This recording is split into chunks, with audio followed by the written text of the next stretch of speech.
Hey, thank you so much for visiting this GoFundMe page for Kent Phillips. We love Kent, and a little bit about Kent, in case you don't specifically have a relationship with him, is a man who loves Jesus, whose number one desire is that Jesus be glorified in everything, and even in the midst of his battle with cancer.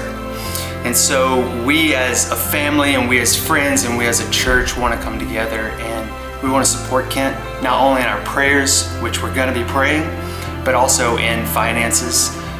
This treatment that he's going to be seeking out in Scottsdale is very, very expensive. And so we as a family and we as a house, as a church, want to come behind him and say, man, we love you. And just like in Acts 2 in the early church, we want to be a generous people. And we want to provide for the needs of others. And I think it's an incredible thing when we can come to someone that's in need, like Kent and Libby, and they're not necessarily asking for our help, but we're saying, here we are, we're the church, and we want to provide for your needs. And that's how we're showing that we love them today. So there's some very practical ways that we'll be able to give. One is by giving to the GoFundMe page that you're currently on.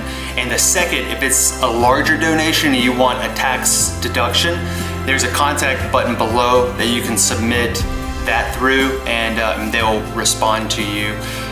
Again, thank you so much for being the church, not just saying you are the church, but proving that you are the church through your generosity and ultimately your worship to Jesus.